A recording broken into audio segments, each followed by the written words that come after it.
X squared plus 2xy plus y squared equals what when x is 6 and y equals minus 3? Well, you could answer this quite blindly, couldn't you? You could just input the input values.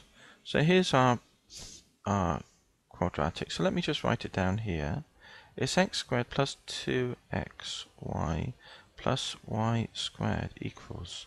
Now what we can do now is we can overwrite it with the values, the input values. So x is 6. So wherever c and x we put a 6 here. And that's that. And then y is minus 3. So we'll need to put a bracket around the minus 3 just to avoid any confusion.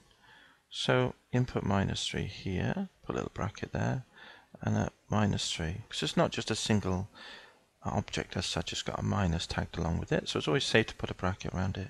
So what have we got? Hopefully we can read this. We've got 6 squared, which is 36. We've got 6 times minus 3 times 2. So 2 6s are 12. And 12 3s are 36, and a plus and a minus is a minus. So that's a minus 36, and a plus and a minus is a minus. So let's put that down.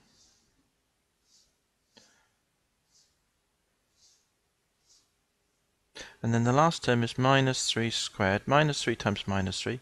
Minus times a minus is a plus. 3 3s are 9. So these two cancel, and we end up with 9. Now that's one way to do it. The other way, which is a bit more sophisticated, is just simply looking at this expression and recognizing it as a square of a term. Because it's x squared plus y squared with these two xy's in the middle. So we should be able to spot, using properties of quadratics really, so to speak, that this is none other than this squared.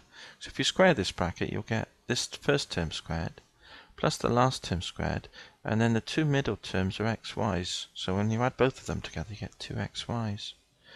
So there's what it's equal to. Shall I just explain what I said then by just writing the bracket down? Here when you expand this bracket, you see you get x squared plus the xy plus the yx, so that's your xy and yx are the same, so that's 2xy's. And then the last term when you expand the bracket is y squared. So here now, we've made life easy for ourselves. So we can just put in x and y, can't we? X is 6, plus and a minus is a minus, and it's 6 minus 3 squared, which is 3 squared, which is 9. So this would be the smarter way to do the problem. This would be the more rudimentary, painstaking, and almost painful way, to do this problem.